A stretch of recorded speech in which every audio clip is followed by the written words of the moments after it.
Well, breaking news in the last hour. The leader of the Reform Party, Laurence Fox, has been sacked by GB News after he was arrested on suspicion of conspiring to commit criminal damage to Ulez cameras. Those are these ultra-low emission zone cameras in London. Taking to X, obviously we all know it better as Twitter, the actor turned political activist shared a video of his home being searched by police officers earlier today. Look how many coppers there are in my house. Look at them, coming to steal everything, take everything out of my house. That, ladies and gentlemen, is the country that we live in. This is the country we live in, he says. Well, it comes as one of the so-called Blade Runners destroying London's Ulez cameras has told Talk Today that the group will not stop its vigilante campaign. Hundreds of cameras have been cut down, smashed or vandalised around the capital city. 3 arrests have been made and 1 person charged. Well, speaking anonymously, a member of the group told us that he knows he's breaking the law, but the support for them is growing. A small group of people, and it has gradually grown, and certainly since the expansion went live on the 29th of August, the numbers have increased significantly. We're like a pack of lone wolves, so we sometimes work together, we work in isolation. We're not stopping until you stop. That's the bottom line. When he says you stop, I think he means not Rishi Sunak, Sadiq Khan, the London mayor, who's been rolling out more and more of those cameras as the expansion of the Ulez zone in London to basically the whole of the M25. Very unpopular move with many people. Question is, though, whether criminality is the answer. Well, to discuss that right now is Sam Armstrong. He's from the Free Speech Union, where he's Legislative Affairs Director. Good afternoon to you. Good afternoon, Julia. Thanks, Sam.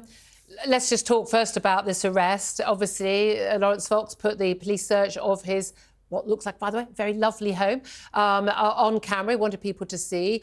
He has been talking an awful lot in recent years about the sort of country we have become, where he feels that free speech has been censored and that people are not getting a proper say and being ignored. The question is, many people will agree with a lot of things that he says. I agree with a lot of the things he says. I disagree with an awful lot as well.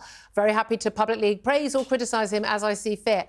But they would draw the line at criminality. What do you make of the arrest?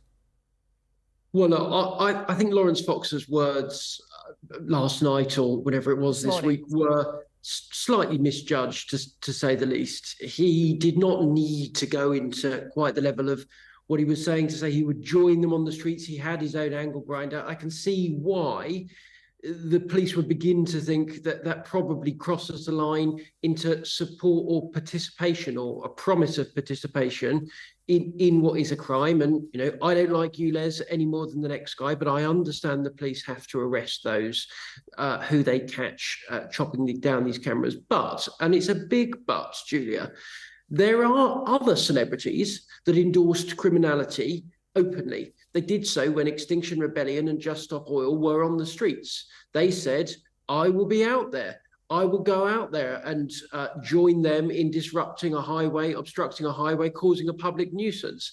And I do question, many of them household names, many of them have got shows on the BBC, not on GB News, but on the BBC. I do question why the police have gone after Laurence Fox so hard when, to the best of my knowledge, many of those celebrities have continued their happy careers unimpeded. And we do see this again and again. We've even had judges saying when they've been actually dealing with some of these Just Stop Oil or Extinction Rebellion activists saying, I support the cause that you're doing. Now, a lot of people would say, people actually, breaking cameras, criminal damage is very different from someone stopping someone going to work. But we've seen people stop from going to hospital. And we've seen people, people losing their livelihoods because they've missed out car accidents as a result of the action taken. Lives put at risk, people climbing on gantries. And it does feel to, I think, a lot of people that, and not just motorists, I barely ever drive. I've got a car, but I barely ever drive it. Because I'm lucky enough to live somewhere with lots of good public transport, which lots of people aren't. But it does feel like there's one rule for some activists and one rule for the others. Yeah, and I also question how Laurence Fox's words have come to the attention of the police. I presume, I don't know, but I presume there are not police officers at all moments watching Majid Nawaz's streaming and what Laurence Fox is saying. I suspect this has been reported by an activist of some variety on the left of politics, possibly people around Sadiq Khan, in my view, almost certainly supporters of his, that will be rubbing their hands with glee at the sign of a high-profile political enemy of Sadiq Khan, not one with mainstream support, but certainly one with support out there, being arrested, being subject to state power. And I get very nervous at any sign that the resources of the state policing are being deployed for political ends. And I don't think anybody watching what we've seen now can wholly discount the possibility that Laurence Fox is being targeted with, let's be clear, quite an extensive police operation without some political motive lying behind this original complaint. I think everybody must suspect that there is a bit of that going on. Yeah, indeed. Really appreciate you joining us. Always good. I know we're going to be having you on the show in the studio over the next couple of days as well. Sam Armstrong from the Free Speech Union. Thank you for that.